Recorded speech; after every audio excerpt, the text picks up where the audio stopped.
Welcome, City Biz viewers. My name is Marie Swift, and I have the privilege of interviewing Sheila Padden. And Sheila, you and I are going to get into your backstory and how you got to where you are as a businesswoman and also as a certified financial planner and registered life planner and so many other credentials. But I thought we'd start by having you tell us in your own words your backstory. You have such an interesting background. How did you get to be where you are today? Well, it really started at home. I started out of college with one of the big four accounting firms in audit. And then after a few years, I got married and started having children and stayed home to raise them. And so then after staying home for a few years, then I decided that I wanted to do something a little bit more. And I had been running the finances of our household and just found that I didn't know enough. Even as a CPA with big four public accounting experience, I just didn't know enough. Uh, so I also, while I was home raising the children, I helped a friend with a startup company. We manufactured women's golf clothing, very high end.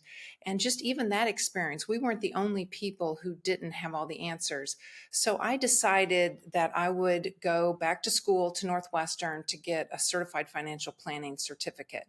And it was really at that point where I decided that, this is a career for me. I just loved every minute of it. I loved all the different subject matter and thought there are thousands of people out there who need this kind of help.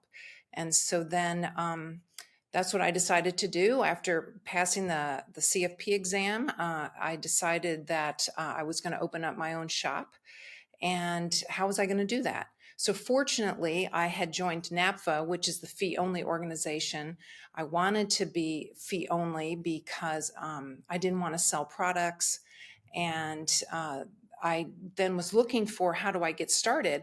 And fortunately, at a NAPFA conference, I met a woman who was also a CPA who had just started with ACP. And she said, this is a group for you. You're just going to love it there. So I went to a conference, just loved what I saw, and just got started with them. ACP, which is the Alliance of Comprehensive Planners, they just got me started and mentored me. And I just found myself in this terrific community of very smart, very dedicated financial planners who are all fee only and fiduciaries. And I've stayed there ever since. And now I'm the president. Well, we're going to talk more about what it is to be a fiduciary, what that means, but let's go off of the last point that you made that you're now the president of the Alliance of Comprehensive Planners. What does that mean, and why do you volunteer your time on top of being a business owner? I imagine it's a lot of work effort for you. Well, we're a small board. There's just 8 of us, so it is a lot of work, but it's really worthwhile work to do. It's just such a worthwhile group, and we are really bound together by our philosophy. So we really believe in the fiduciary standard. We really believe in comprehensive planning. We really believe in fee only, and we're there to support each other. So most of us are all self-employed. Some are multi-advisor firms, but generally on the smaller side. So we have each other. Our breadth and our depth, we're wider and we're deeper because we have each other. And this is a very generous community. It's a very smart community. And I'm just fortunate really to be a part of it. So, I agreed to be president. I was voted on by the board, and, I was happy to serve because I think it's just such a worthwhile group. And I just wanted to do what I can to further our mission and just be the best we can be, because that's what each and every member wants. Well, let's dig in a little bit. You've talked about NAPFA, the National Association of Personal Financial Advisors, which is, I believe, is the largest association of professionals who are commission free. They're fiduciaries to their clients, putting their clients' best interests first. And fee only is another term that is kind of synonymous with fiduciary and commission free. I know that that's a larger organization and that the Alliance of Comprehensive Planners also has a unique business model that happens to be also fee only fiduciary commission free. But how is that different from some of the other fee only fiduciary commission free advisors out there? Oh, that's a great question. Yeah, so I think what really separates us is we are tax focused. We do comprehensive planning, and we generally charge on a flat fee retainer basis. So I would say those are the three things that really separate us. So, I haven't been in the other groups, but I can say that this group really is doing comprehensive financial planning. And my experience has been is that's where the real magic happens, is pulling it all together for people. Because over the course of someone's life, they tend to put pieces of the puzzle out there. They've got pieces of the puzzle, but are they all really connecting? And I think that's what comprehensive financial planning does. And we're really truly doing it. And so it starts with the training. So when I started with ACP, fresh out of CFP training, so theoretically, you know how it all works, but how do you actually do this work and how do you do it well? And that's where I think ACP really excels. They have the ACP Success Program, where it's each and every topic you cover in great detail on how do you actually do this work effectively and with the client's interests at heart. So that's, I think, really separates us. And then the strength of our community. These My colleagues at ACP are all dedicated to having really exceptional practices and truly, truly care about their clients and each other. So I think, once you're in this group, you really know that they are walking the walk and they want you to walk along with them. At some point, you went to study with George Kinder, and that's at the Kinder Institute of Life Planning. How does being a registered life planner help you with the work that you do with your clients? Well, being a registered life planner has been very important to the work that I do, because we start with the person. It's personal financial planning, and we start with the person, and then the money aligns with who the person is and what's truly at their heart's core. So the life planning, I think, is a really deep dive into goals. And I think the real value of the life planning training for me was that first you're life planned. So to be a life planner, you have to be life planned. And so that makes a huge difference, because then you know what it feels like. But then through the whole experience of being life planned and going through the training, you become a life planner from the inside out.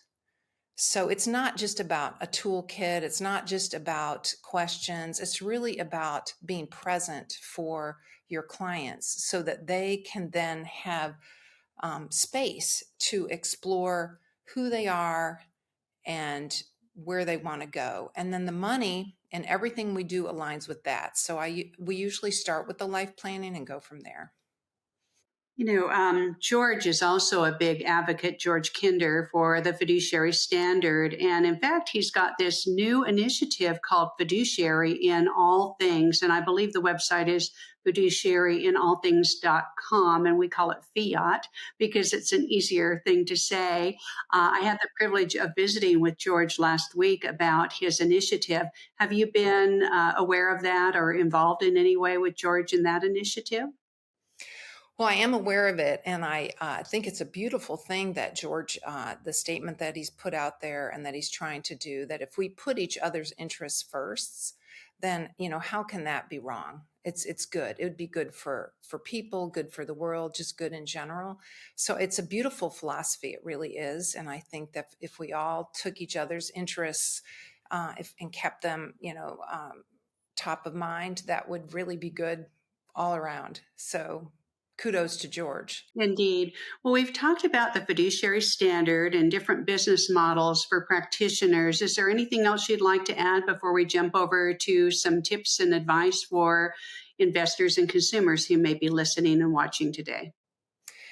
Well, my advice would be so if you're thinking about entering this profession, then I can assure you that there are thousands of consumers who really need your guidance. So if you are committed to putting your client's interests first, if you're committed to transparency with your fees, fee only, not having conflicts of interest or disclosing them if you do, uh, if you really care about people and bettering their situations, this is the industry for you.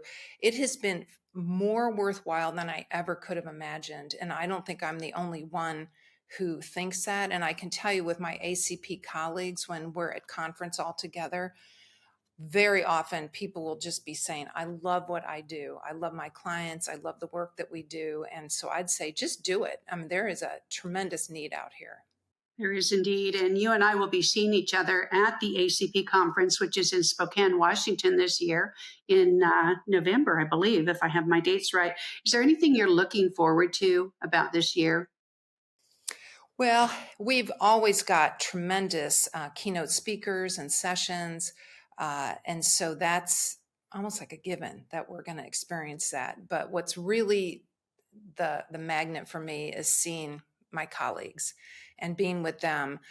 So I think what's really unique about this conference and about this group is that they really do care about the work we're doing and doing it at a very high standard. So, I mean, call us financial planning nerds, but there's kind of sessions between sessions. They're called under the trees. So people will just put on a piece of paper, oh, do you want to talk about Roth conversions or long-term care or whatever? And then you just put your name on a piece of paper if you want to be part of that session. So it'll be between official sessions and after all the sessions at the end of the day. So people are not ducking out. They are actually putting in more sessions during our time together. So it really is a testament to who we are and what we believe in. Well, let's switch now to tips for the people who may be thinking about hiring a financial planner. Maybe they've never worked with a financial planner or an investment advisor. What are some of the things that would be important for someone looking to work with a professional to map out their financial future? Well, I would say first look for a fiduciary. Look for fee only. And I think in terms of fees, it can be very confusing because there's commission based, there's fee only, and then there's fee based. So, like, what does all this mean, right? It's, I think, in some ways deliberately confusing. So, fee only is really, what you want. And that's where the advisor is only paid by what you pay the advisor. There is no other fee that they're getting. There's no quid pro quo. There's no incentives anyplace else. So I would say those are, two really important things to look at. So fee only, fiduciary, and then I would say comprehensive, because I think that's where the magic really happens, is bringing it all together, because no one area of financial planning stands alone. I would also say, from my own personal experience, rapport. I wanted to really like the wealth manager and the financial planner that we were working with. And it took us a couple of different engagements before my husband and I felt like this person really gets us. And I think, kind of hearkening back to what you said about the life planning, you're already an intuition. I guess that's the right word. You have great intuition, but that probably strengthened your ability to listen and really understand. It really did, because it starts with, understanding and listening and giving the client space to be heard. I think it's a deep longing to be heard. And so feeling like you're heard from the very beginning makes a big difference. And the life planning isn't a one and done. It's not like we do it at the very beginning, never address it again. So we circle back on it and we'll go after it, sometimes even in different ways, so that we can really make sure that we've really discovered what's important for clients. And I love that you've been life planned yourself, is the way you put it. You've gone through the process and done this yourself. That's fantastic.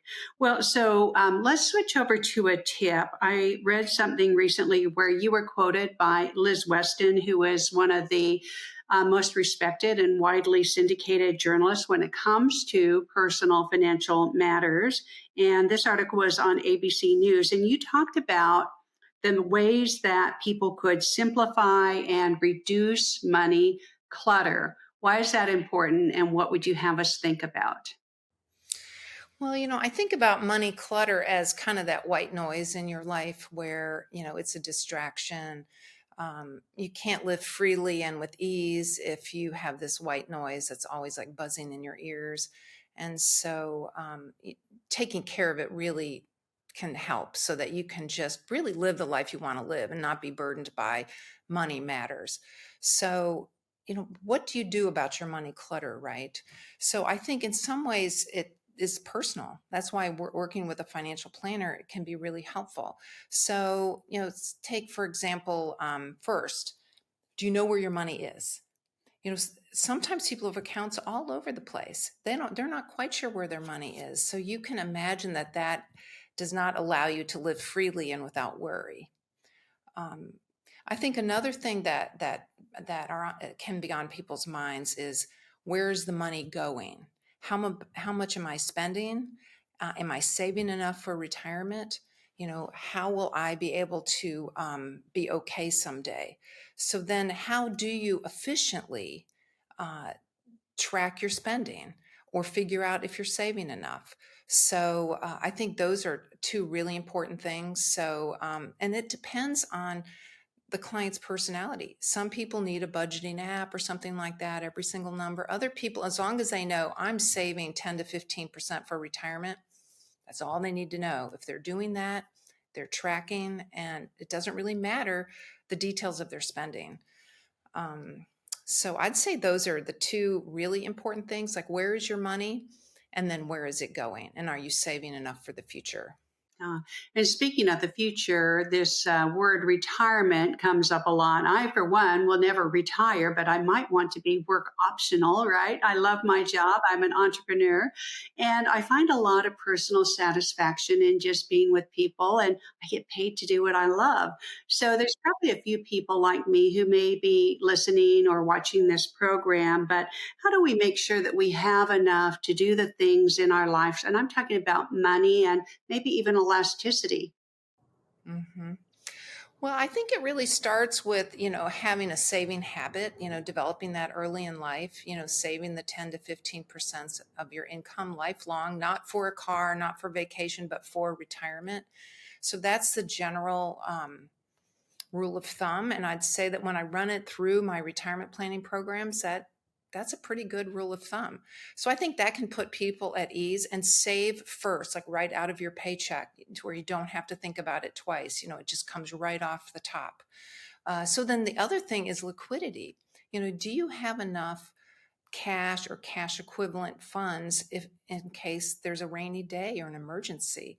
So just making sure that you've got that, 4 to 6 months, or the way ACP looks at it is about 10% for basic liquidity and 20% for emergency money. So that would be 10% of gross income, and 20% of gross income. So 30% of gross income for sufficient liquidity. And that's a minimum. That's a minimum. And I think once you have those two things in place, then that's a good foundation. It's not like that's the only thing to have in place, but those are two really important fundamentals. Well, as we wrap up today, I'd like to give you the final word. Thank you, first of all, for being here. And thank you to our CityBiz viewers for tuning in for this episode. Sheila, is there a parting kernel of thought or wisdom that you'd like to leave with us? Well, I know in my personal life, when my money matters weren't um, straight, when I wasn't quite sure what direction, were we tracking for retirement? Were we tracking for, providing for the college funding that we wanted for our children's college education? When we weren't sure, it really impacts all kinds of decision making. So I would encourage you to work with somebody. I know that maybe sounds like, oh, I'm just beating my own drum, but I think even if it's just for a year, it really can be helpful, because then it'll just shine a bright light on what's important. And then you'll have a better idea if you want to continue a relationship with a financial advisor. And yeah, I would work with fee only fiduciary advisor. And, first and foremost is living the life of your dreams. And that's what I really want for you, Marie, and all the listeners at City Biz. And yeah, thank you for having me today. Thank you, Sheila. It's been a great conversation. Thanks again.